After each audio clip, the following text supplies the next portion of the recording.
Hello and welcome to episode 12 of FPL The Onion. Ash and Nick again here as usual. We're recording on a Wednesday night during the Burnley-Everton game. Also keep an eye on Chelsea in Europe. Nick, how are you? I'm very well, thanks, Shlee. I'm very well. Shlee actually in the password to the platform that we use to record, he puts what I think he thinks is going to be the name of the episode. Would you like me to reveal that, Shlee, or would you like to reveal it? I wouldn't say it's the name of the episode for sure, but yeah, go ahead and tell everyone what might be on my mind.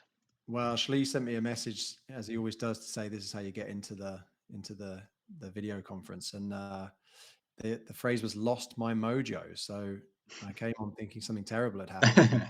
Thankfully, Shlee told me that it was just fantasy football problems he has, but significant that they are. So Yeah. I don't know whether you want to get into that now, Shlee, or get into that later. Very quickly now, yeah, I made an early transfer last night, and with a very specific plan of what to do based on some maths I did in episode 10 when we had Rich on. That was quite good, talking about when we should free hit, when we should bench boost, the only two chips you and I have got. And turns out they were wrong, which, thinking back, it was a bit strange that a free hit in 1 week gained 55 points or whatever it was. But that's because I didn't multiply one of the numbers by the factor that I did one of the other ones. Because at the time we hadn't got the 36 doubles announced, so I times everything by a factor to guess that they would have 2 games, but I didn't multiply my own teams by that. So in a nutshell, that has annoyed me for the last hour or so. And it's annoyed our kind of 25 listeners as well. They're furious. Well, that's a good segue. Out a free hit in 36. Well, 25 is an interesting number because at the time of writing a few notes for this episode, yeah, we had 125 viewers last week, which apart from the one when we got Tom on, it is Tom, isn't it? It is Tom, yeah. When we got like 600 odd and we think maybe something went crazy with the algorithm. Yeah, that was our best ever. So thanks very much for the support. And have you seen in the mini league, which you know the code, don't you, Nick? I do. I know it off by heart. It's 0NPH6D. I could do that without even looking at the screen. Amazing. We got a new person in second place. Have you seen that? I haven't. I did see there was another person in the league. I can't remember their name, but okay, just because they're under you, then you just didn't even take notice. But they're only 10 behind you, I think, 10 points. So they're having a cracking season. No. They've got Son, obviously. So yeah, shout out to Paddy Pat. Sorry if I'm mispronouncing that, but yeah, try and beat Nick. Go for it.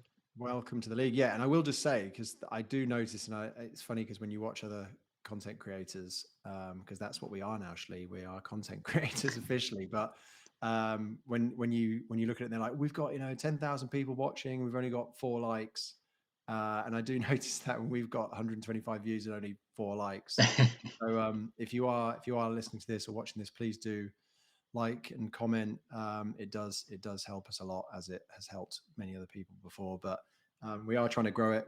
We're not here trying to just talk to each other, although I do always enjoy talking to you, Shlee. But yeah, it's amazing because the one with Tom from South Africa, and maybe it was because it was kind of international, but it got like 20 times the number of listeners that our other episodes have. So we don't know whether YouTube's algorithm is doing something funky there, because there are listeners in South Africa and listeners in the UK, etc., etc. But yeah, we really appreciate everybody taking the time to listen to us, and hopefully you find some of it useful.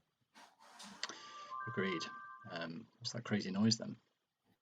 My wife is printing things to the printer in the office behind me, completely oblivious to the fact that she's ruining my podcast. So okay, and yeah, just to note as well, we've got the picture of Nick up again. We didn't want to rock the boat with the technology this time, but I can actually see you this week, which is a bit less weird than it was last week. Which is a shame, because I'm dressed to impress tonight. Actually, I've got the shirt on. Yeah, I've done your hair and you've shaved, I think. Good effort. Yeah, shaved at least 36 hours ago. So it's a bit of a shame, but the internet's going to get upgraded soon, and then I'll be here in Technicolor. So beautiful.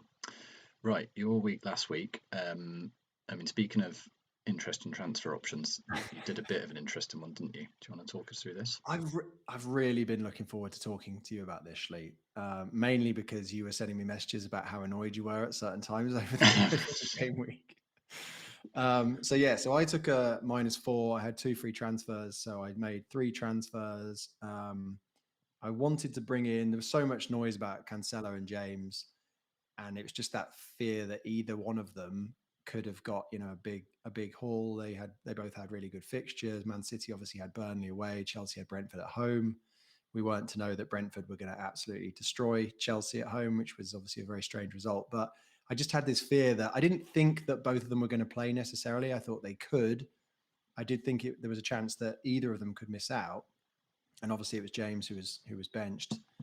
We've got a slide later from Lego Mane just about the fixtures and the likes of City and Chelsea and Leicester and Liverpool, and kind of the fact that there are going to be these benchings. Maybe I was going to say surprise benchings, but I don't think they will be necessarily.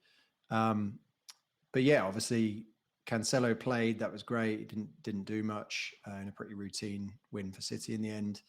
But yeah, I just wanted to have both of them to cover that off. And so I needed 0.2 to do it. So I didn't think Trent was going to play, so I was happy to get rid of him.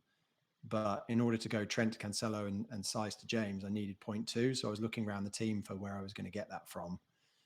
And the thing with the least amount of compromise, I thought, was to go Kane down to Ronaldo and get that 0.2 exactly and still leave myself with 0-0 in the bank. But I made the transfer on Friday night because I think Cancelo was rising, and I think he did rise, so I would have been priced out. And so I was pretty pleased with myself on Saturday morning when I saw that Cancelo had rose. But then I started to get news from various sources that Ronaldo hadn't been seen checking into the Lowry, to the hotel, and hadn't been seen in pictures on Friday. And you do think, again, I guess with illness, the managers seem to be a lot more tight-lipped about illness, and particularly over COVID, they were never telling people, they were never kind of disclosing who had COVID, I guess, for kind of data protection reasons and just general kind of, sensitivity to kind of health conditions. But obviously they're much more open about injuries. But yeah, we just didn't get any kind of news really any concrete news before the deadline that Ronaldo was going to be out. So as soon as that happened, I was obviously concerned that I had kind of Broja going up against Kane, because I was going to get Broja off the bench. So for the whole weekend, I was kind of thinking, especially when James didn't start and Cancelo didn't really do much. Obviously the 6 points was nice, but I was just in mortal fear of what Kane was going to do to me on Sunday afternoon. So I didn't listen to the game even though I'd been still in the garden, still working on the lawn for most of the day. And I had been listening to a lot of stuff, podcasts, different things.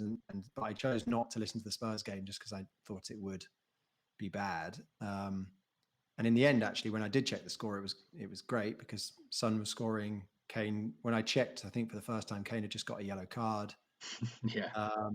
So it just kind of went as well that, in living in fear of it, or being in fear of it for kind of, 24 hours or so, it actually went as well as it possibly could, I think. I mean, obviously he got an assist, but to have Son and Doherty in that game and for them to do what they did was brilliant. So to have made a mistake, if you want to call it that, by bringing Ronaldo in for him and taking a hit, I still ended up with kind of a small green arrow. I'm not sure what tonight's going to do to it, but I think given that both Burnley and Everton have both conceded, and I don't think many people are going to have Richarlison, I don't think it will impact me that badly. So hopefully I've managed to come away relatively unscathed. But I think you were pretty grumpy, Shlee, that Kane hadn't punished me, and Tom also was messaging me at the same time, sort of saying, I can't believe you've gotten away with this one. So 5-1 and Kane playing a striker gets 4 points. That is ridiculous.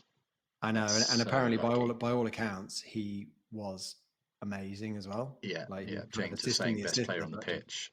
Yeah, everyone's talking about that little pass that he did to Kulu when he realised Son was offside. Yeah, but Son is just ridiculous. I mean, I had Kane and Kulu, and between them they got 10 less than Son on his own, and 8 mil more expensive. And do you remember you talked about living in fear on Saturday? Do you remember what my fear was that I wrote on the slide last week? I feared Son exploding, and then it's bloody done it again. He's full on exploded. Hang on, how can you? Kane and Kulu can't have got you 10 less than Son on his own. No, he got 10. They got 10 between them, less than Son on his own. I see. Right. Yeah. So You're on 50 No, minus 4. it was incredibly lucky at that point, but I do still feel if Ronaldo had played that game, I know United were abject against Leicester, but if he had played the game, he could well have matched. I think he would have matched Kane even if Kane had a good game against Newcastle. So I still don't think it was the worst move in the world, but it then looked really bad because Ronaldo didn't play. So Do you think hopefully he's back for the Everton game. Yeah, with COVID, you'd think. I don't think it was necessarily COVID. Oh, right. They've just said it was illness. They haven't said COVID, okay. but maybe that's what they're doing. Maybe they don't have to tell you that it's COVID because the protocols are different, but Right. they just said that they sent somebody to his house. I think Ranić after the game said they sent somebody to Ronaldo's house to check on him and sent a doctor. They didn't just send somebody. Can you just go and check on Ronaldo? Apparently just still wasn't well enough. But it's one of those funny things, like they send him to around his house on the morning of the game. It almost sounds like a Sunday league team. Yeah. Like, how you doing, Chris? Oh yeah, you still feeling sick, mate? All right, no worries. Do you think you'll have Kane again this season? Yeah, I do. A lot of my plans do involve getting Kane back. Actually, I think it may even be in 34, 35. I'd have to look at the fixture ticket, but I think Spurs have Arsenal Norwich. away. Spurs have Norwich last game of the season, so I definitely will have Kane back. I think because Ronaldo's they turn in 35. I think is it Arsenal away after they got the good double, haven't they? And then maybe straight after, maybe 34. Then it's a bit bad. Okay. Yeah, and this is the thing, you see, because I had been talking last week about potentially doing Salah or Son to Fernandes for the double. I don't think I'm going to do that now. I feel like with Ronaldo, as long as he plays, I don't. It's not as good having Ronaldo over Bruno, but I think again, given the dearth of forwards, obviously I could have Kane, but I just think that having Ronaldo I feel like it, and De Gea obviously as well, but it kind of covers me off for United for the double, and I just don't. They're not obviously playing very well. They've got Liverpool anyway. So I just think at the moment, my plan is to keep Salah and Son because they're both, Son's doing really well and Salah's going to have United. So why do you think Ronaldo's better than Bruno? No, I don't. I don't think he's better than Bruno. I just think that because I've gone the way that I have, and because obviously, Bruno would be more expensive than Son. And I don't really want to lose Salah because I just think where I am and Salah being able to do what he can do. Obviously, I don't love Man City, but I just think it would almost be kind of Bruno in for a week for Salah and then back again. And I just think 8 points worth of transfers to kind of have Bruno for a Liverpool fixture, I don't think is a good idea. But sorry, why do you think then Bruno is better than Ronaldo? Because Ronaldo hasn't been amazingly reliable this season. He hasn't played as many minutes as Bruno. Bruno is just involved in everything. I think, we saw, was it in the 20, did they have a double in 25? Was that the double where Bruno went mad and Ronaldo didn't do much? No, that was like 2021 or something. And I went the wrong way. Yeah, I knew it was earlier than 26 because they both did pretty well in 26, didn't they? But Bruno had, it was like 22 or 23 or something like that. But maybe. Bruno, I just have this feeling that if they do well, they'll both score well. But it is possible for Bruno to do well without Ronaldo doing well, if that makes sense. Yeah, that does make sense. That was the week where as on the black box, it's like, I only got Bruno in because I didn't have any other options. I didn't really want him. And then lo and behold, 23 points later, and he's like, and then still saying that after he's got the return, I didn't really want him. Piss off. I know. I don't think he captained him though, did he? But no, he didn't. Just the 23. When just Ronaldo got like 4 or something. One. Yeah. So yeah, 50 minus 4 with 2 coming off for Broja and whatever their cost is up to. It's 2-2 now. Rodriguez has scored. Don't know who assisted. So yeah, I think you've got a small green arrow, so you've got to be pretty happy. Yeah, because I feel like obviously after the way it was going, it could have been really, really bad. And if Kane had exploded, then it could have been really bad. But yeah. Speaking of Kane not exploding, here's my team. So 41 minus 0. I also had 2 free transfers. I was on top of a hill in the South Downs at deadline, pretty happy that when I got to the top that there was some signal. And I'd already done, was it the night before,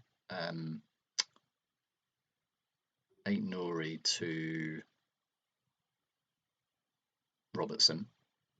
So at the time I had Trent and Robertson, and I was just basically waiting for any news on Trent benching or not, which we got at like 10:58, whatever it was. So I basically then had at the time I felt like a 50-50 call, but when I listened back to remember what I was talking about last week, and I think you said the same, Cancelo was the better option in hindsight and maybe in foresight than James, because I already had Silva and at least I had that balance. But I think I was swayed by doubling up on defence is clever. I think I was swayed by, I remember seeing Mark tweet that 18 points from James and the fact he's got such a high ceiling, it's really hard to ignore him. And the next sort of time you have a chance to bring in someone like that, you shouldn't ignore it.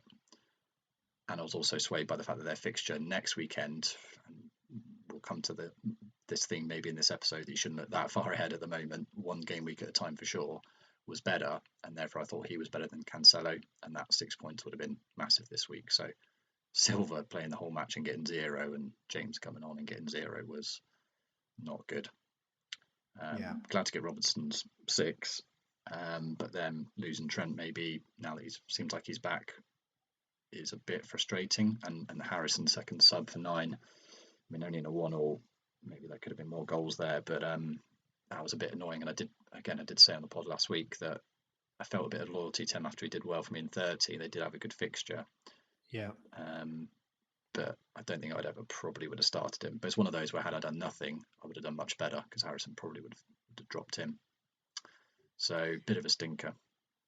Yeah, it's a real shame, isn't it? And that when Harrison scored, I immediately thought of you and thought that's going to be great. And then when I checked, he was kind of second bench. And then even just kind of checking, I can't remember what point it was on Saturday that I checked, but I saw James's 0 and I thought that he hadn't come on.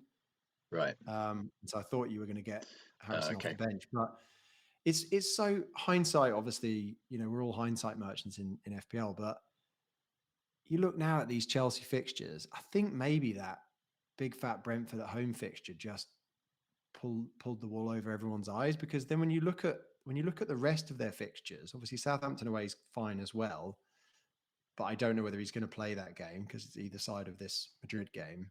Obviously they're losing pretty badly at the moment, but who knows how that's going to go. But then they've got Arsenal at home, West Ham at home. Those fixtures aren't fantastic for him. But again, I guess, if he had started against Brentford, even if they had still lost, you'd probably be thinking, okay, well, he's still a brilliant player. I think maybe the fact that, they have got loads of mad fixtures in terms of, they've got Champions League, FA Cup, maybe more Champions League. But when you compare him to Cancelo, and obviously Cancelo started, the big difference between City and Liverpool and Chelsea is that City and Liverpool are really going to go for this title. Yeah. And they're going, even if whether they want to or not, they're going to have to play their best players in these games because they need to win them. And even goal difference could be super important. So they're going to need to play their best teams in order to win the games by the most goals. So I just feel like now I'm in the same boat as you, where, and obviously for me, it would have been fine just to do Cancelo. But yeah, I guess the other thing that got to me was that James was only 6.2, whereas obviously Cancelo and Trent are so much more expensive than that. But hopefully he plays against Southampton and absolutely destroys them. I'm wondering whether I might sell him for 33 already. Wow. Okay.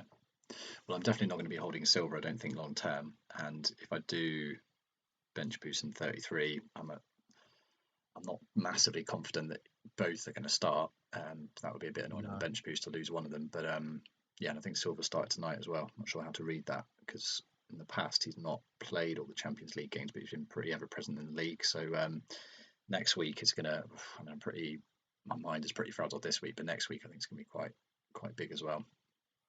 Yeah, I mean, and I hadn't seen that Silva started the Madrid game, but it does make sense. I mean, if he hadn't started the Madrid game and they were 2-0 down, you'd be thinking, oh, well, Silva should definitely have played that game. These games now, we are now at the business end of the season. The Champions League games are going to be really, really tough, and there's so much riding on them. Then you're at like very, very advanced stages of the FA Cup. And obviously, you've got Liverpool and City going for the league. So it's just, we're at that point now where we feel like our brains are frazzled. Imagine being like Thomas Tuchel and trying to balance, or Klopp or Guardiola and trying to balance playing these players in these games and resting them, and it goes wrong, and suddenly you've dropped, you haven't, you've dropped points in the league, or you're out of a competition and the quadruples off. Like there's so much at stake now for these teams. Yeah. You say we're frazzled.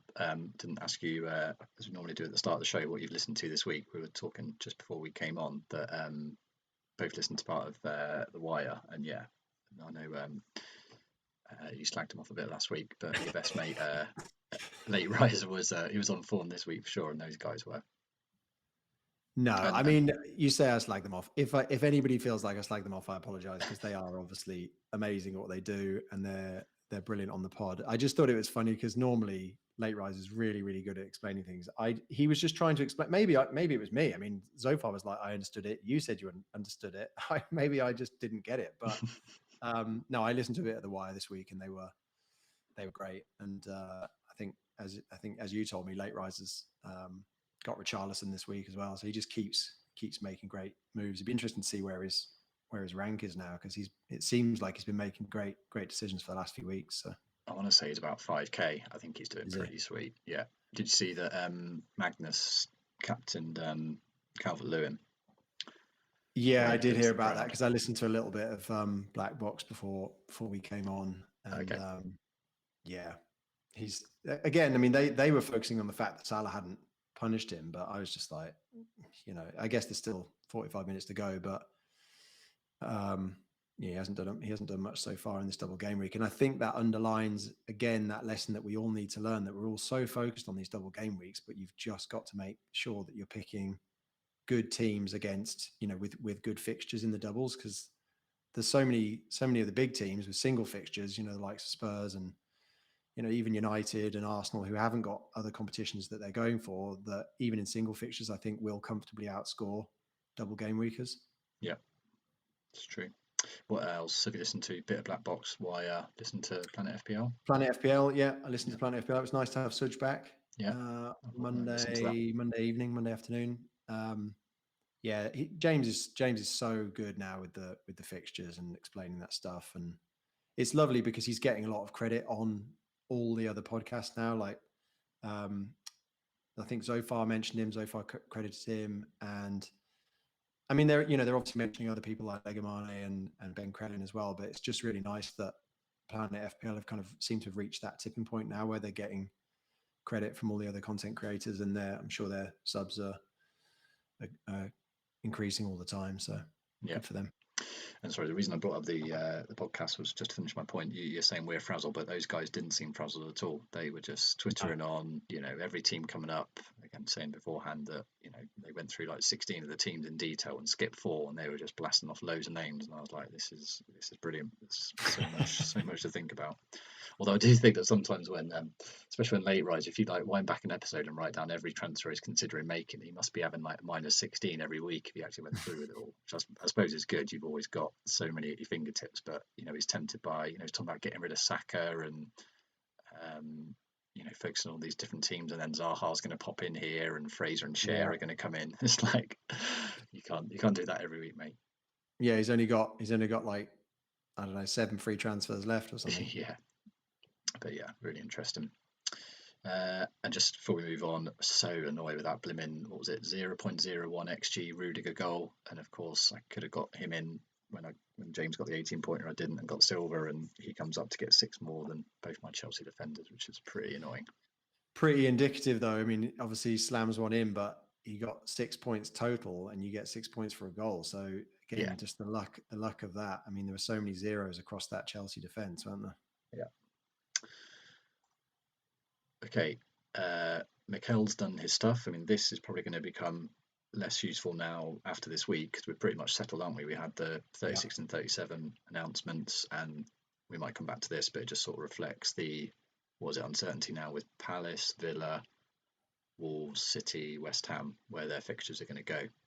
Yeah. But other than that, we've got the plan for most of it, and like you said, that's interesting. The really interesting thing on there is the number against City, because I think that's going to be super important where that City double game week drops. So I would wonder why it's so kind of leaning towards 36 rather than 37. Well, this is when, although I do agree that James is amazing when he's talking about the fixtures. That is the one thing where I think he said, and just to summarize, about twice during that kind of what probably was about a 10-minute ramble for me. And I was like, you've not summarized this at all. I need to listen to that a few times, which I didn't. You're not slagging him off, actually.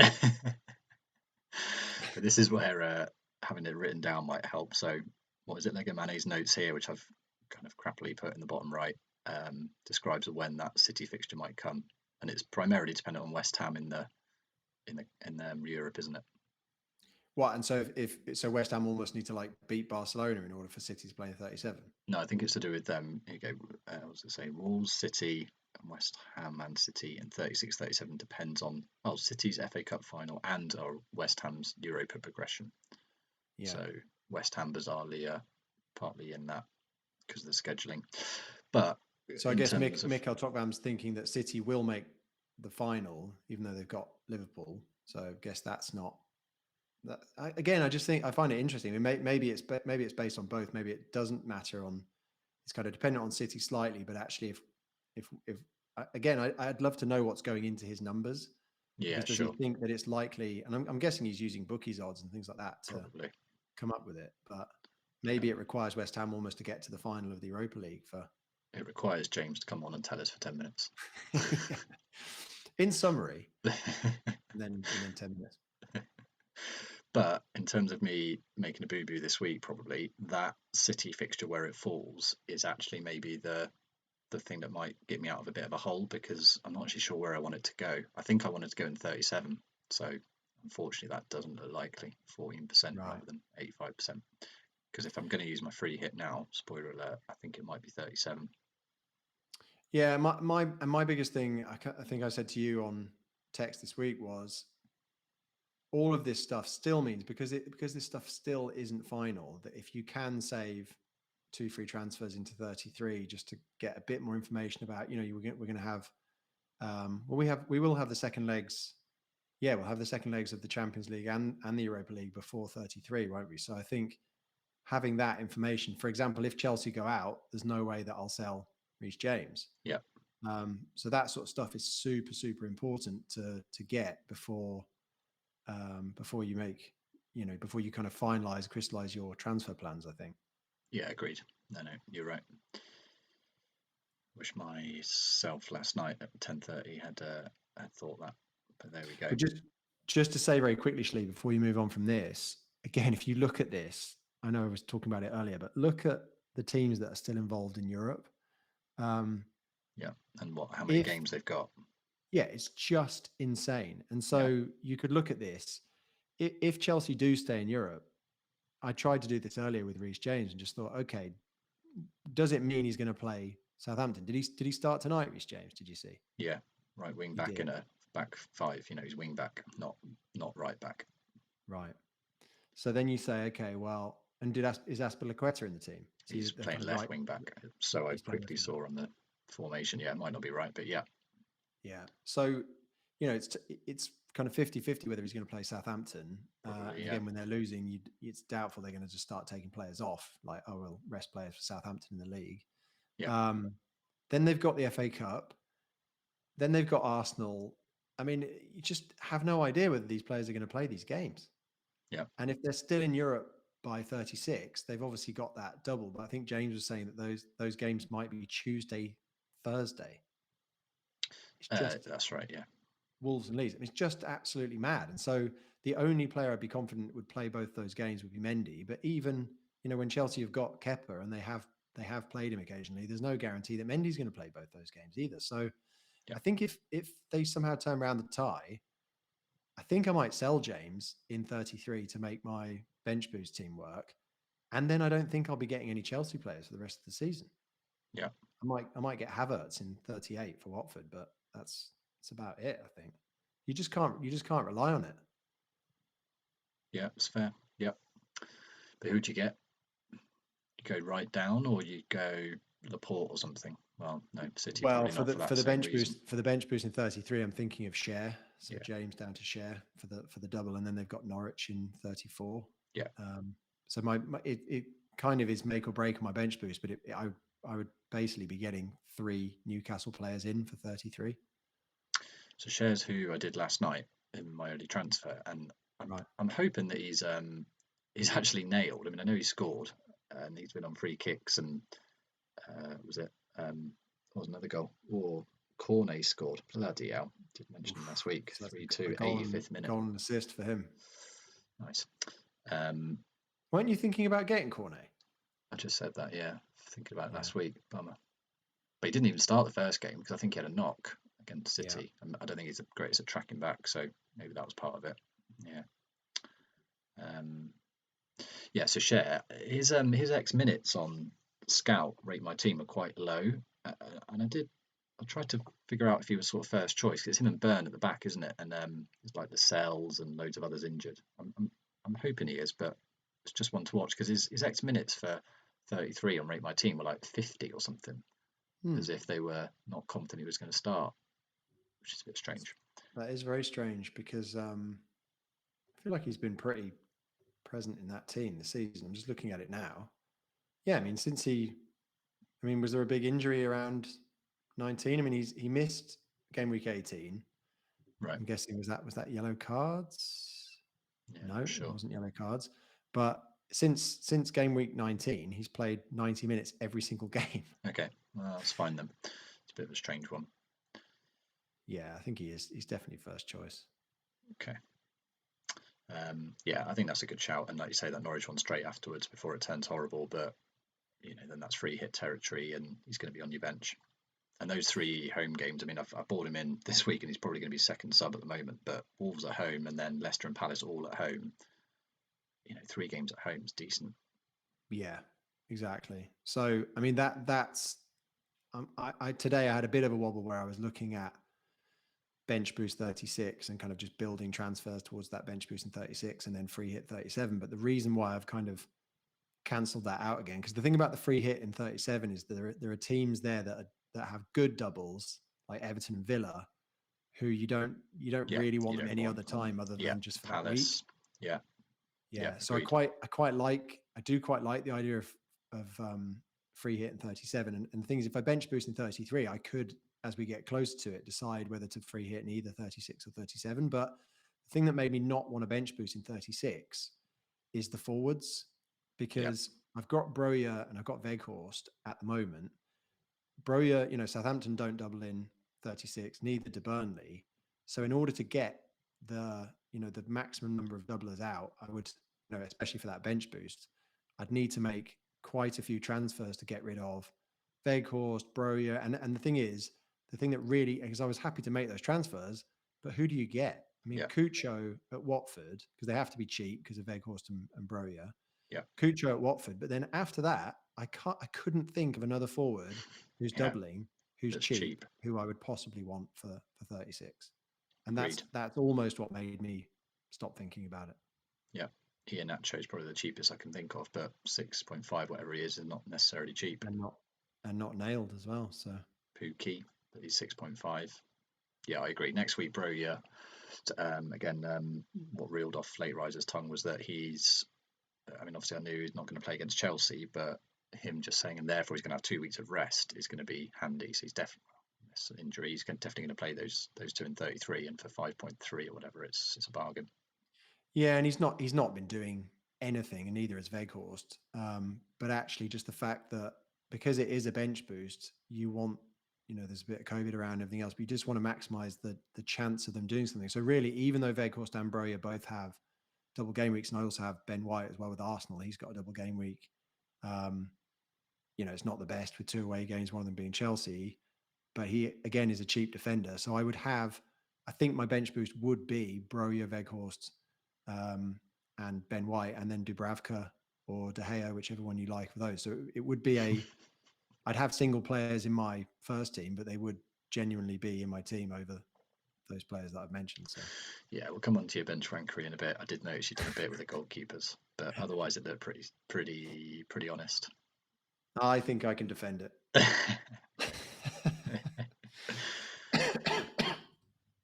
Right.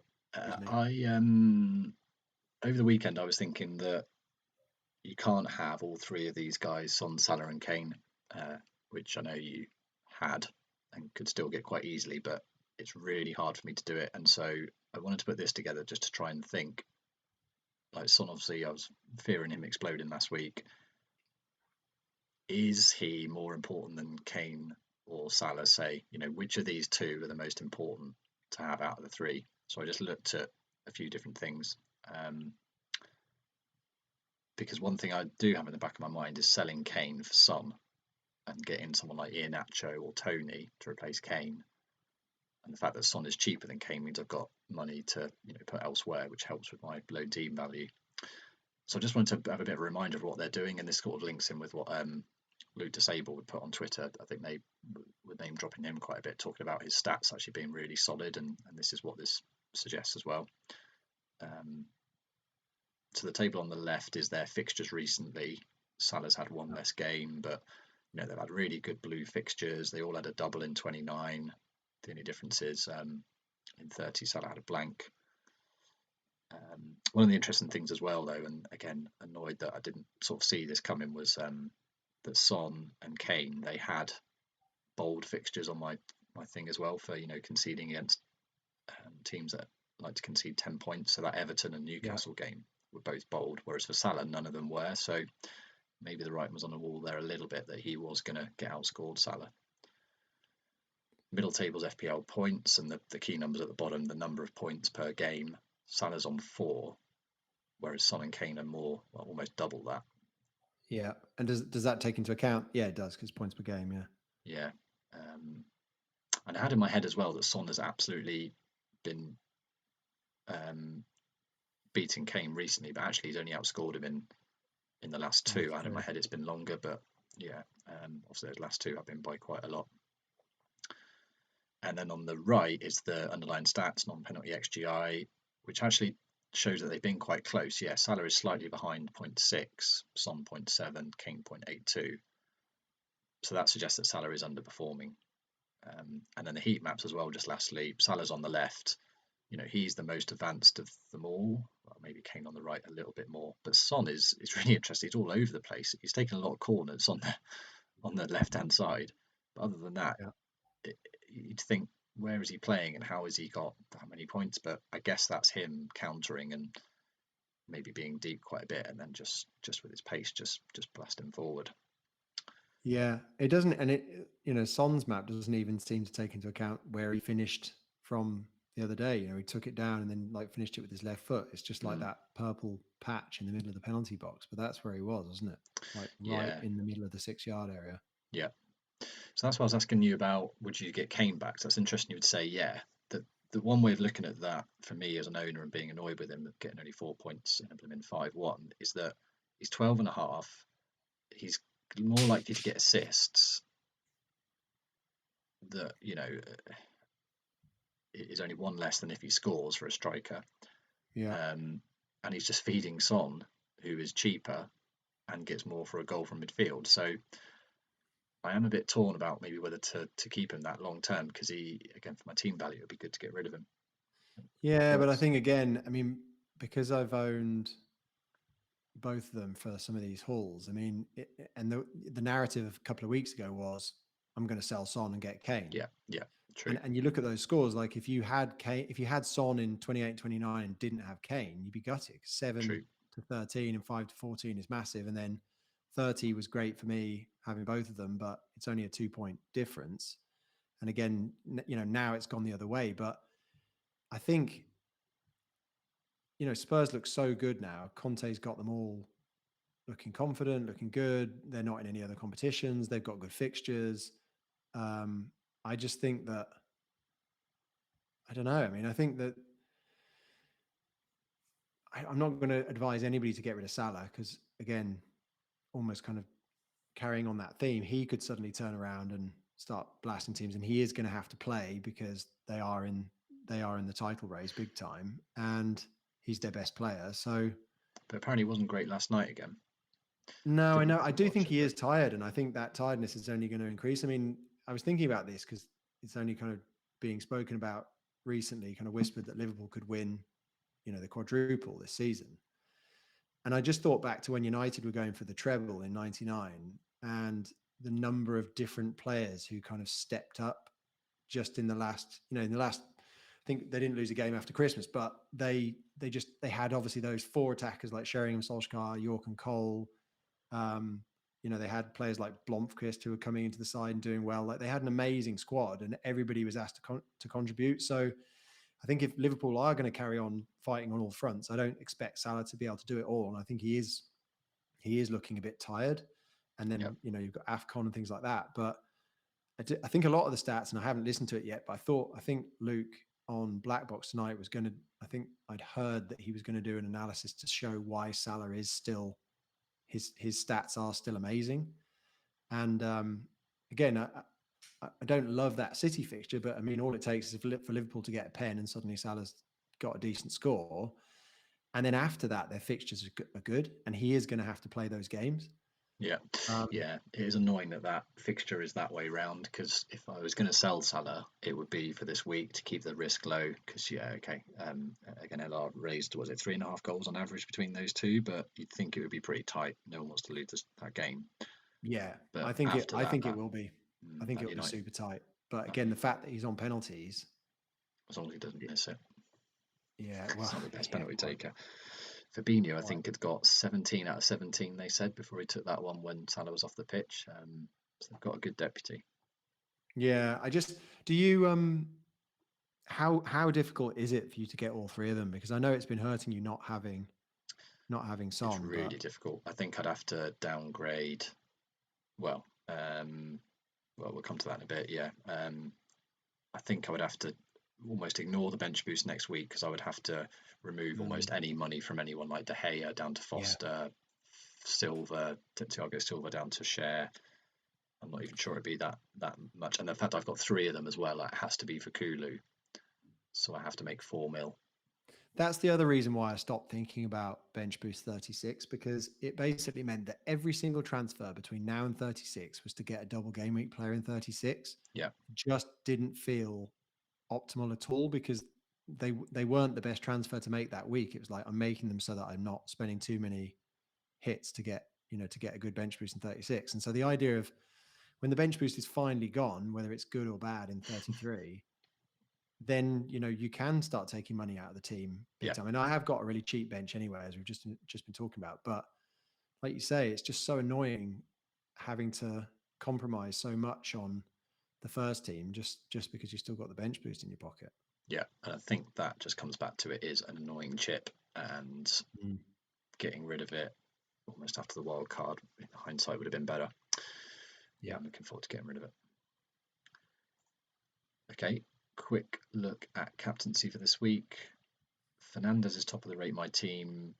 It's not a great week for an explosive captain. Looking at this, everyone's less than 5 points, which is pretty rare. I think De Bruyne, Rafinha and Pukki make up the top 4. And then Scout poll had Kane top by quite a distance. James on Planet FPL said an interesting thing, almost just sweeping comment, Kane away is the person to captain, Son at home, and I hadn't really clicked that, but that is true over the season. Kane has been a lot better away, so I think I'm pretty settled on Kane, but I mean, Son could easily, he's my fear again this week, he could easily go off. Any thoughts? Yeah, I mean, Kane's my fear again this week, but Villa seem to be kind of sublime to the ridiculous, don't they? They have a couple of good results, and then they just seem to fall off a cliff again, and you just wonder what's going on in that team. They're talking about Marvelous and Cameron not being in, and the fact that he's back might add quite a lot of solidity. So really? I wonder if that has been part of the problem, because I think he was around when like Coutinho did his 23-point thing and Cash did his 29 or whatever. So that could have been the problem for the last few weeks. They've just not had that holding midfielder. Yeah, maybe. I mean, I hope so, because I obviously don't have Kane now. I'm not going to make the switch back. I can't afford to make the switch back just in one move. So I'm definitely going to roll a transfer. And so my choice is really between Son and Ronaldo. And obviously I'll need to hear if Ronaldo's okay and see training pictures and see him, not throwing up in training. But hopefully, because that was the plan, was to captain him this week, but just him missing out last week has made me, and Son doing so well has made me want to go to him. And I do think there is something in this home and away thing for Spurs, but Son is now in, after the last 2 games where people were saying that he wasn't in form, he's now in kind of red hot form. He looks amazing. Yeah. So even against Villa away, I might still captain Son, but depends what we hear about Ronaldo. I'd like to be able to put it on Ronaldo because he's a massive differential. When I checked, not sure how accurate this can possibly be, but when I checked live FPL on Saturday morning and I was feeling or when the deadline clicked over and we still didn't know for sure that Ronaldo was out, he's 0.3% owned in the top 10K. Yeah. So you think if he'd played against Leicester and scored some points, I mean, that would have been enormous for me. Yeah, no, for sure. Probably how late risers feeling about Richarlison right now. It's got to be similar percentage. Yeah, may well be. Definitely in the top 10K, I would have thought. Yeah. No, you're right. It would be lush to get that differential. I mean, Saka, I was thinking last week, but Arsenal were really indifferent. It was the week last week to almost have a bit of an indication of what might happen this week, for a differential captain. But I know Fernando's got an assist, but they were pretty indifferent against Leicester. So I think I'm going to go probably pretty mainstream with Kane. But it would be good. It's a good week to go differential captain. Yeah. Have you seen that Burnley have scored again? 3-2 finish, right? 3-2. Yeah. Is that what you had before? Yeah, that third one was Cornet. Yeah. Was it? Okay, I thought it was Rodriguez. Yeah. No, that was the second one, I think. But the fact that Everton have conceded 3 tonight, that suggests they're wide open. I think Holgate, according to this, was playing defensive midfield. Holgate was one of the people I was going to get in for my double in 36, or was it 37? Oh, but right. I don't think I'll be doing that now.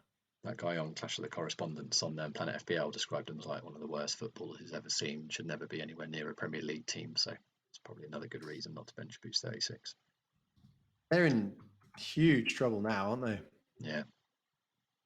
Let's see the table. I'm not sure whether this will be the live table, but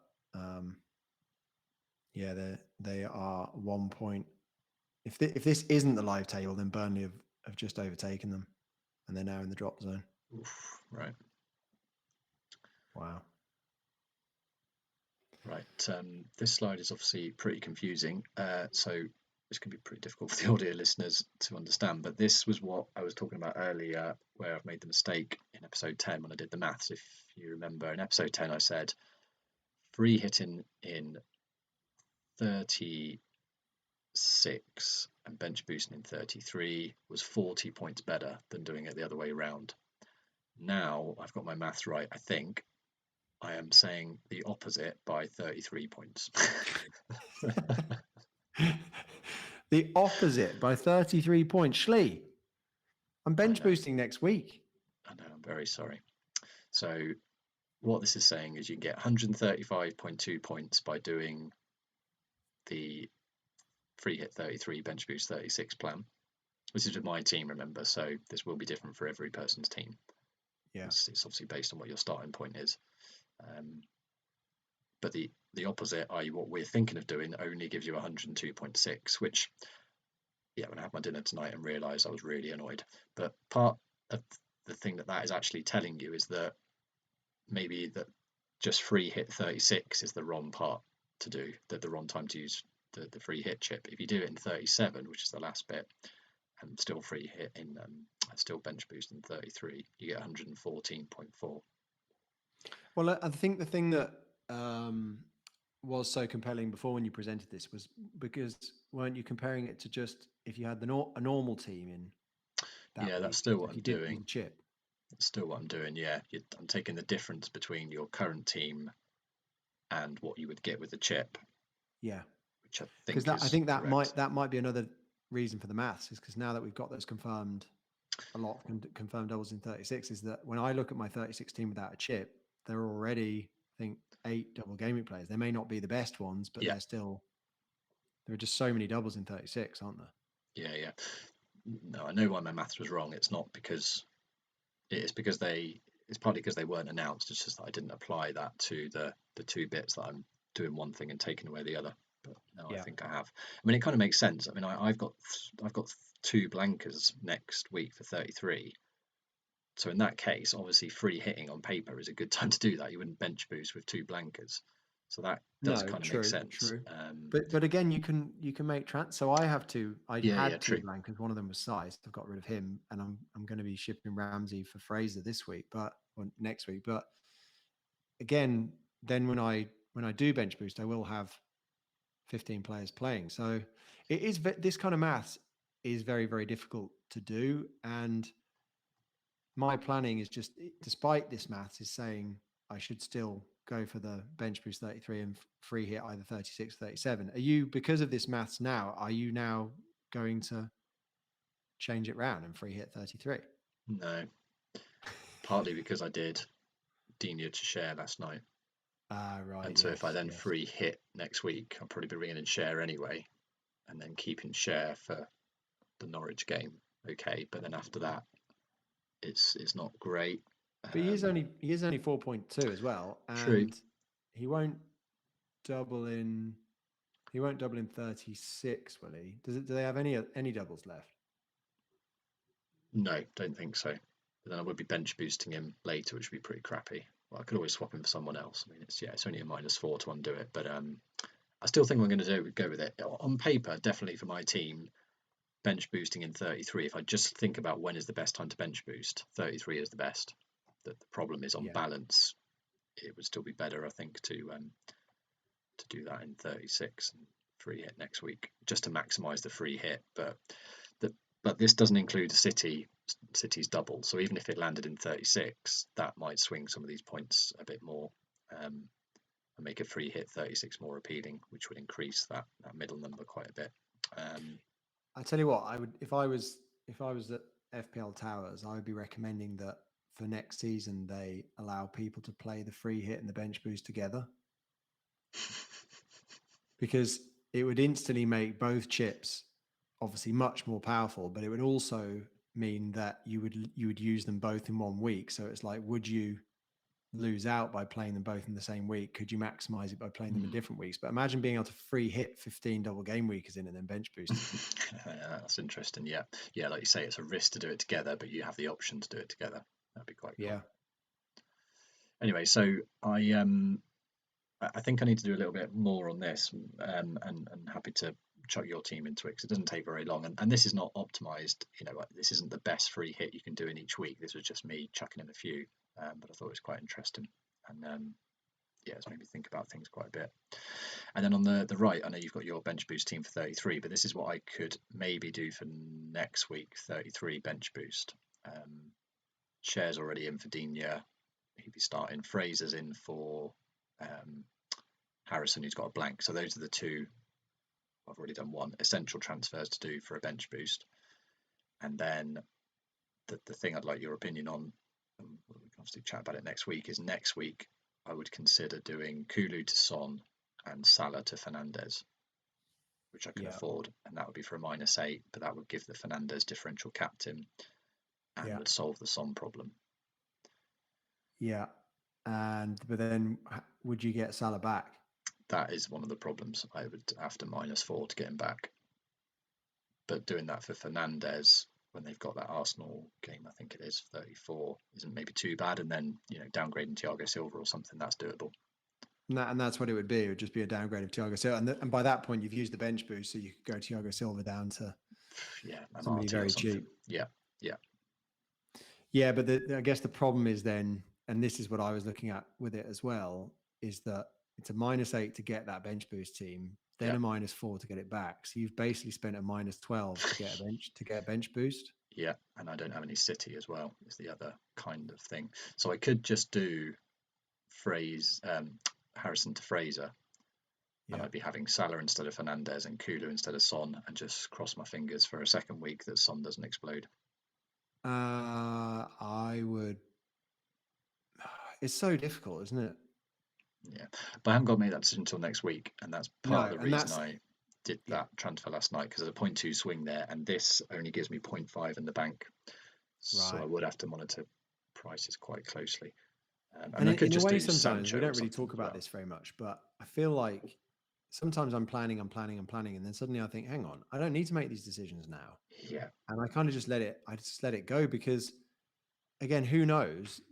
This weekend, Salah could get a hat-trick against City, and suddenly there's no way you're going to sell him for Fernandes, even though Fernandes has got a double. Like the information changes all the time, doesn't it? And so there's no. It's nice to have the idea in your head that you can do this next week, but you don't need to really, really apply yourself to thinking about it until next week. Yeah, true. So, you know, obviously, if you know that a player is rising in price, or you know that there's a transfer you need to make this week to even make one of these plans possible, that's when you need to think about it. But if there isn't a dependency, or there's not something that you're looking at this side of the game week, you're better off for your mental health just waiting till next week to think about it. Yeah, true. Although it is quite tight. I mean, it's 0.5 and it would have been 0.3 had the swing happened last night, and maybe it'll happen tonight. So that's why partly I did do it, because this avenue did tempt me. But when I realised I was that tight, I thought I need to move on the prices. 0.3 doesn't seem that tight for me. Usually it's when it's like 0.1 that I get stressed about it. And sometimes when I'm planning and I'm like, yeah, in the next 5 game weeks, I'll be at 0-0. At that point, I'm like, yeah, that's not going to happen. Yeah, but you say that, but then that involves Son, who is going to rise soon. Yeah. Fraser's not close to rising. And Salah's going to drop, isn't he? Yeah, I can swallow that though. What was the other part of the puzzle? Anyway, the 0.3 I thought was going to, well, Son's probably going to rise, early next week as well. Yeah. Anyway, so this brings me on to my team just quickly. So I have no free transfers because I've made it. I've got 3.4 in the bank. This is a short list of people that I'm thinking for next week, maybe involving if I get rid of Kane, if I get rid of Kulu, if I get rid of Salah. Son and Cancelo I've started because I think they're my biggest worries. I mean, KDB probably as well. Same fear as last week, but I think that's how I'll line up. I love that. You never asked me for my fear. Yeah, you should text it over and I'll put it in. Just send you my fear. I should just come up with an irrational fear every week. There's nothing to do with FPL. Do you think I should just, now that I've done the share move, just drop him in for Thiago Silva, say? Maybe, because again, I don't know how many minutes he's played against Madrid tonight. Did it finish 2-0? I don't know. I haven't got that on alert. No, not sure. Let me have a quick look. But yeah, if he played 90 minutes, and they're obviously playing Madrid next week again, I would probably do it. Although with Thiago, it tends to be that he either plays or he doesn't play at all. It finished 3-1 to Madrid. Oof. Did Benzema get a hat-trick? It was easy on 2. Yeah, he did. Oh, wow. 21, 24, 46. What a hat-trick that is. Havertz scored from a Jorginho assist, but that's going to be very difficult, isn't it? I mean, at least it's not away goals anymore, because I think if it was, it'd be almost impossible. Oh, is it not? Okay. Yeah, so I might be tempted to do that actually. But Martinelli as well, he's decent. But yeah, I'm definitely starting Harrison this week. I mean, Veghorst maybe. I think Late Riser and LR had Late Riser and Zoff had a benching headache, and they were wondering with a similar kind of team, who do you bench? It's really tough this week. But yeah, that's me. Yeah, but yeah, I do. I think I probably would do share for Thiago Silva. I don't. Although Wolves they played pretty well against Villa, didn't they? I think so. Yeah, that penalty was a bit dodgy. So yeah, it could be quite tight that. But then shares on free kicks apparently. Yeah. Right. Over to you, Nick. Yeah, thank you. So I'm almost certainly kind of 99.9% going to roll this week, and I'm quite pleased to be back in that routine again, especially at the business end of kind of making 2 or 3 transfers like mini wildcard and then rolling the next week. So it's quite nice to be back in that groove. Obviously, I hope that Ronaldo plays, and then the choice this week is between Son or Ronaldo for captaincy. My benching decisions are not too tough this week. I've now got that quite ridiculous defense, but obviously it's not nice that Liverpool and City are playing each other, and I don't expect either of them to keep a clean sheet, but it's not. I wouldn't be willing to put White against Brighton in there, because Cancelo and Robertson are both attacking, so they could get something, and maybe one team wins 1-0, and so I get a clean sheet from the other, and you just don't know who that's going to be.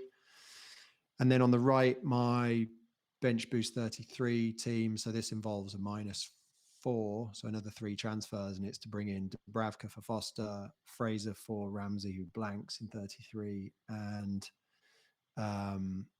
who is the other one? And Share for James. So obviously, if James plays against Southampton this weekend and does really well, I might have to rethink this. And the other way to potentially afford a good bench boost is, even though I've been kind of talking him up, is if Salah falls over 15 times against City and does nothing, is maybe Salah to Fernandes and still bring in a couple of those Newcastle players and keep James in the back. So Yeah, my bench boost, I'm pretty pleased with it because it's 10 double game weekers, and you were kind of talking about my bench wankery against Shlee, but I genuinely think, given the form of kind of Doherty and Son and those guys, it'd be difficult to kind of bench. You couldn't bench those guys for any of those doublers necessarily. Maybe Martinelli, but he didn't. He obviously was benched for the.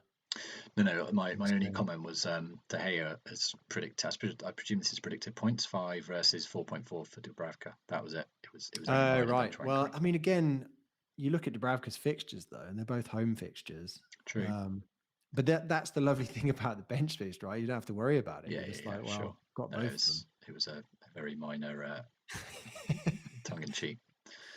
But no, it looks really good. You've got 11 doublers there, and like you say, you got a cheap bench. I think is it 10 doublers? 1, 2, 3, 4, 5, 6. Yeah, it's 10. Okay. I think. Oh yeah, Son have missed. Yeah, 1, 2, 3. Yeah. Yeah, really nice. So you're almost certainly doing. Well, you're definitely doing Fraser to Ramsey because he blanks. Yeah. And sorry, Ramsey to Fraser. But I need money to be able to afford that. So that's because Ramsey's so much cheaper than Fraser. Right. So that's why James to share or similar is needed. Something is needed, yeah, and that's the thing. So I don't love getting rid of James. I think Chelsea have got Arsenal that week. Yeah. And it's Arsenal at home, but Arsenal have been good recently. Chelsea are not doing well at the moment. Obviously, it's a terrible result from tonight as well. So, but that does make that game bigger. I mean, even if they're going to go full strength against Real, I guess, with that to try and claw that back. But then it's a derby. They're both pushing for fourth. I don't see them rotating. Then let's just go back to the. I know you were saying you were trying to predict earlier, but is there, if you had to rotate in one, it's probably the Palace game, isn't it? Yeah, I think that's the thing. I was looking at it earlier. It probably is. So I do think he will play Arsenal, and that's why the other way to potentially afford it is Salah down to Fernandes. But I think it means, and this is the other challenge, right? Is then to get Salah, I think is at least a -4 then to get him back. Yeah, because you wouldn't have much money around to downgrade anyone. No, and obviously I've spent some of the money in making the swap to bring in the likes of Fraser and Dubravka for Foster, even just a little bit. So there's a few other things to look at, but obviously if James plays this weekend and does really well, then it's a much more difficult decision. But again, like I was saying before, I don't have to make those decisions now because whatever happens, I'm going to roll this week, so I can just get a bit more information and figure it out. What if you do hear that Ronaldo's out? Because you can only have a bit of a bench problem, aren't you? If James is a doubt, you might only have 10 players this week. Yeah, I might. And if I hear that Ronaldo is definitely out, I might take a -4 to bring Kane back. Right. I don't know. It's really, I hadn't even thought about it because I just thought because he was ill and they hadn't said it was COVID, I thought he'll be okay. But yeah, until you said it, I haven't even thought about what do I do if Ronaldo's not back. I think he'll be fine. Yeah, given true. That he was kind of touch and go. He was touch and go for the Leicester game, so I think he'll be okay. You'd think so. It might be one of those though to have a plan up your sleeve because Broly's obviously not going to play, and we've had this before where we thought, we should have maybe had a look at the likelihood of actually getting 11 out. I'd be tempted to go down to Iheanacho or ASM or someone like that, and then think about what you could do with that money. You wouldn't have to get rid of James. You could get KDB in, maybe you could get Foden in. Yeah, it's worth considering. Yeah, it's a good point. And KDB is one of those players who, did well for me on my earlier wild card. I would quite like to have him for the run in.